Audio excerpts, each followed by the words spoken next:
Ragazzi, buongiorno e bentornati sul canale. Approfittiamo di questa pausa campionato per parlare ovviamente di nazionale che sarà impegnata nella Nations League contro Inghilterra e Ungheria. Non voglio parlare delle partite, degli avversari, di questa Nations League, dei gironi, voglio parlare prettamente di noi tifosi e italiani che siamo sempre pronti a criticare subito dopo il primo minuto dalle convocazioni. Questo è il punto di questo video. Criticare ma a fatti accaduti. Se si deve criticare, elogiare a fatti accaduti. Se si deve elogiare. Come sono usciti convocati? Abbiamo gli attaccanti più schifosi della terra. Mamma mia, ma chi ha convocato? Ma chi si è portato? Facciamo sempre la stessa fine. Non andremo all'europeo, non andremo nemmeno al prossimo mondiale se andiamo avanti così, qua, là. Cioè, noi dobbiamo dargli il tempo comunque, per amor di Dio, non saranno i calciatori che l'Italia è stata sempre abituata ad avere, però in Italia questo passa il convento, e a questo ci dobbiamo abituare. Io l'unica pecca, nemmeno pecca, l'unica nota stonata nel gioco di Mancini è che non capisco come non si riesca a mettere Immobile in condizione di fare gli stessi gol che fa alla Lazio. È veramente un mistero. Immobile alla Lazio segna con una continuità disarmante, anche domenica. E invece in nazionale pochissimi gol, ma soprattutto pochissime palle giocabili. Anche tutto io lo ricordo benissimo l'europeo, anche tutto l'europeo. Ha avuto molte più palle giocabili dell'ultimo periodo e ne ha buttate anche tante al lato e si è mangiato anche qualche gol. Però viene servito male e poco a differenza del club. Se hai un attaccante che in Italia tutti gli anni supera i 25 gol, sicuro 25, 24 gol comunque tutti gli anni, negli ultimi 4, 4, 5 anni, Immobile, e in nazionale non riesce ad avere una continuità. Questa è l'unica nota stonata che posso trovare nella gestione Mancini. Per il resto l'Italia all'Europeo ha giocato un gran calcio, va benissimo che contro la Spagna sei passato perché la fortuna era dalla tua parte, i calci di rigore e tutto il resto appresso. Però quelle competizioni vanno, cioè si vincono anche così. La stessa Italia del 2006, se Grosso non avesse fatto ciò che ha fatto al 94esimo contro l'Australia, l'Italia non si sa se era andata ai quarti di finale e se avesse vinto il mondiale. Quindi sono competizioni che gli episodi del genere, o una lotteria ai rigori, o un po' di fortuna in una partita, fanno tanto. Fatto sta che volevo parlare dei convocati di Mancini perché secondo me il problema principale dell'Italia, a parte il parco attaccanti, i centrocampisti e quant'altro, per me rimane la difesa. Cioè l'Italia è stata sempre una nazionale con grandissimi difensori, ma un paese proprio, un paese con una qualità difensiva sempre spiccata e sempre tra i migliori. Invece questo è il periodo dove ci troviamo con meno difensori forti della storia, secondo me. Infatti, se vediamo chi ha convocato Acerbi, Bastoni, Bonucci, Di Lorenzo, e va bene. Ma Di Marco, Emerson Palmieri, Gatti, Luis Felipe, Mazzocchi e Toloi, un po' meno.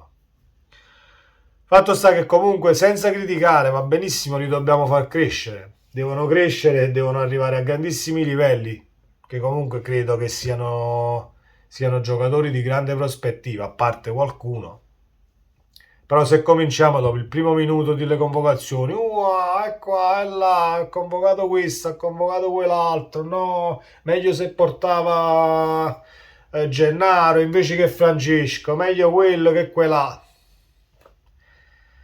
Cioè, parliamo dopo le partite almeno.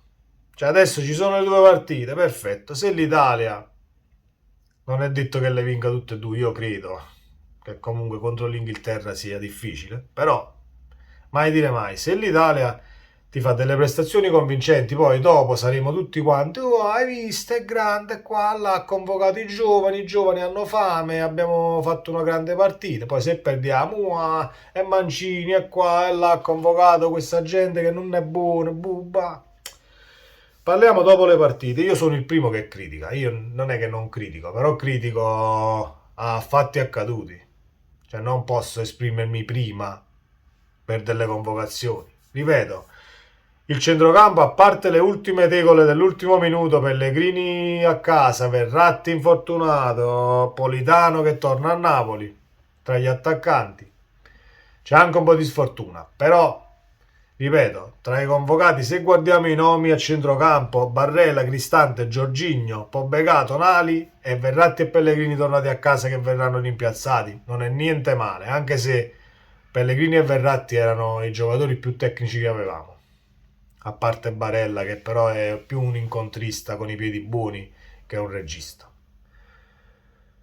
Purtroppo dobbiamo far fronte anche agli infortuni, lo sapevamo benissimo perché con il mondiale a novembre tutti questi impegni, qualche affaticamento tra i calciatori in più ci sarebbe stato e lo dovevano mettere in conto tutti, sia le nazionali che le squadre di club.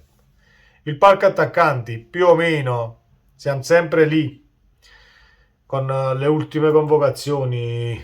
Gnonto è stato riconvocato, Grifo dal Friburgo, che stanno facendo tutti bene, Cancellieri, gnè. Poi c'è Immobile, c'è Raspadori, Scamacca e Zerbini del Napoli. Scamacca va bene, Immobile pure, però deve essere messo in condizione di far gol.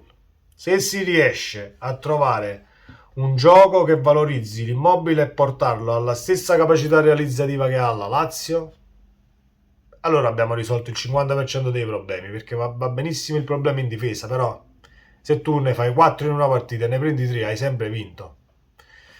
E c'è anche un po' di spettacolo, però dobbiamo segnare. L'Italia, l'ultimo periodo, il problema era proprio buttarlo dentro. Poi non dimentichiamo che comunque abbiamo Chiesa infortunato alla Juve, ci sono tante persone che sono a casa per infortunio. Mancini, gli italiani quelli sono, non è che... Ha portato anche Zerbin. E voglio spendere due parole su Zerbin perché io ho visto tutto il ritiro del Napoli di Maro e Castel di Sangro, tutte le partite precampionato. Zerbin è un grandissimo calciatore di prospettiva, secondo me. 23 anni, è già maturo per determinati palcoscenici. Ha fatto già 2 presenze in Champions, ha giocato, è entrato a partite in corso in Milan-Napoli. È un piccolo inciso su Milan-Napoli perché tutti quanti, è entrato Zerbin, abbiamo preso il gol. Io su quella fascia c'era Teo Hernandez, non c'era, che ne so, non c'ero io.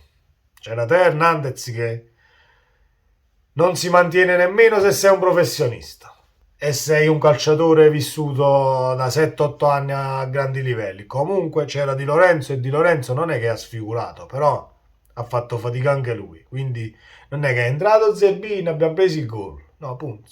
Queste cose secondo me non devono uscire.